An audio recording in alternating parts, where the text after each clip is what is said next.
So here we have the Volkswagen Tiguan on a 21 plate. I'm going to start off by jumping inside the car and running through some controls.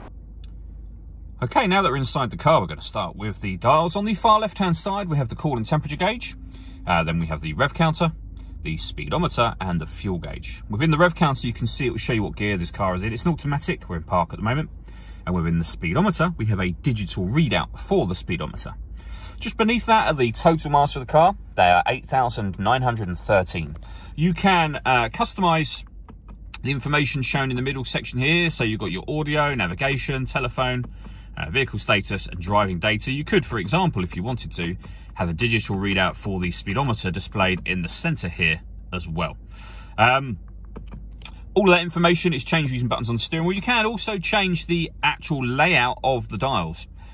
So they are fully customizable, and back around to the beginning again. And the buttons that I was using to do all of that are on the right hand side of the steering wheel just here.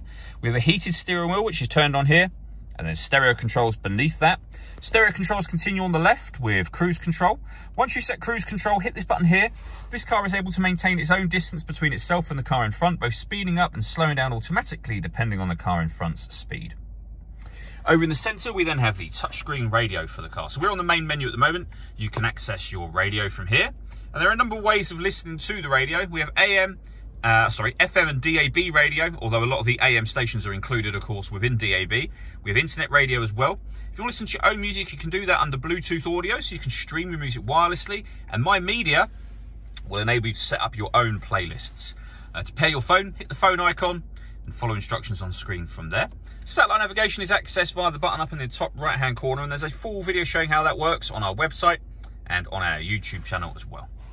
Working our way down from that, we then have the dual zone climate control. So you can adjust the passenger temperature. You can either tap to make it colder or warmer, or if you slide, it will go up as well. And you can do that obviously in either direction. And that's the same for the fan speed in the middle and for the driver temperature as well. Once you're happy with the temperatures you set, you can turn your air conditioning on and off with that button just there. So that's now on, off. Or hit auto. The car will now maintain those temperatures by taking control of the fan speed and direction of the air for you. Any manual adjustment will override auto straight away again.